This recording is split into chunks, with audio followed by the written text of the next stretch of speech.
Joining us now with her reaction is the Congresswoman proudly representing Arizona's 8th Congressional District, Congresswoman Debbie Lesko.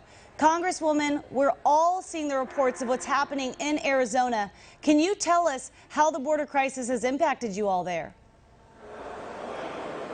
Well, the Biden border crisis has really adversely affected Arizona and America, and it's Biden's policies that are incentivizing all of these people to flood over our border. I mean, when he promises citizenship, $1,400 stimulus checks, free health care. There's a reason that they were wearing Biden t-shirts, when they're crossing our border illegally.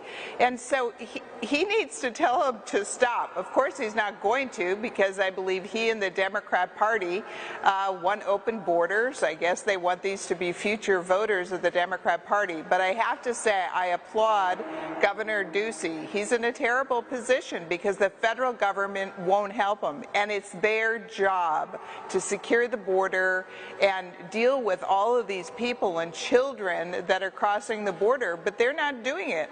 In fact, just the other day, the Department of Public Safety had found a driver that was illegally taking illegals in their vehicle, and the Department of Public Safety, which is our state troopers, called on ICE and called on Customs and Border Protection and said, would you take these people? And they wouldn't. So they had to release them. They had to release them in a Phoenix suburb, and they're just out in our community now. I mean, this is absolutely outrageous. I applaud Governor Ducey for having the state at least help with the border crisis. Well, it's sad to see how little the states can actually do with this, even in Texas, where they're repurposing military bases to house migrant kids. So the Biden administration really is hurting these Republican states and just being MIA on this. And it's not like it's not a popular thing to secure the border. There's a new report just out saying that 2/3 of Americans want Biden to finish building the wall, and they want him to reinstate the stay in Mexico policy. But it doesn't seem like the Biden administration is really listening to the people. They're just listening to the radical left. Well, that's exactly right, and the proof is in the pudding. I mean, neither President Biden or Vice President Kamala Harris, who is appointed by Biden to deal with the border crisis, have even visited the border. I mean, that's unconscionable, and quite frankly, this is a humanitarian crisis. So not only is this crisis hurting American citizens, our taxpayers, legal residents, people waiting in line to legally immigrate, but it's also hurting the immigrants that are trying to cross the border themselves. Women are being raped, girls are being raped.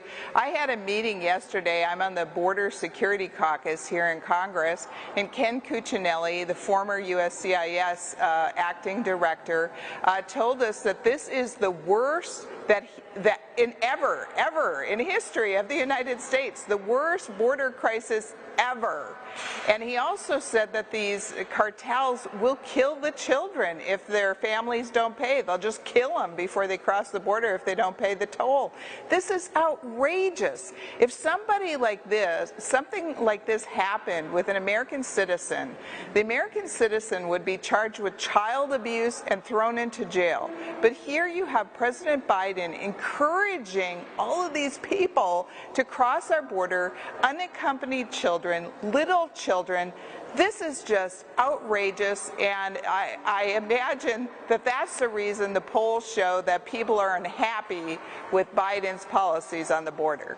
And Kamala Harris, like you said, she's going to visit Guatemala and Mexico, but she's not going to visit the border. And it's like, we remember what the border was like under President Trump when Mexico was actually protecting our own border, and it was a lot safer, and they were having to pay for it. So it's so sad to see in this reaction to be like, oh, we're going to do the opposite of whatever President Trump did. Now they're just making America unsafe again. But thank you for bringing it to light and fighting for the people of Arizona, because those border towns especially are really suffering, and it's so sad because you feel really helpless in order to help them.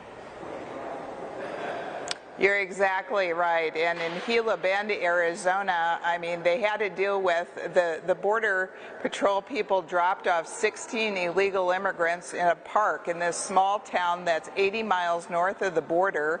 And they don't have hospitals, they don't have shelters, they don't have anything there. And the mayor and his wife actually had to borrow vans to transport these people to a Phoenix shelter. It's just outrageous. I cannot believe the President of the United States is prioritizing illegal immigrants over U.S. citizens, but it's happening. It's unbelievable, and like you said, they're not even being treated so well. We've seen the pictures of the shelters. They're overrun, COVID-19 positive, but it's unbelievable, and I hope they act at some point. They talked about perhaps filling in the wall. We'll see if they do that or if that's just more all talk from them. But Congresswoman, thanks for coming on today and telling us about Arizona, because Arizona and Texas especially are on the front lines of this. You bet, and all of America is actually on the front lines because they're being shipped everywhere throughout America. This is a crisis. Biden needs to stop it, but he won't. It's going to impact every state in the country, so that's why we have to talk about it now before it's too late. So thank you, and God bless you and what you're doing.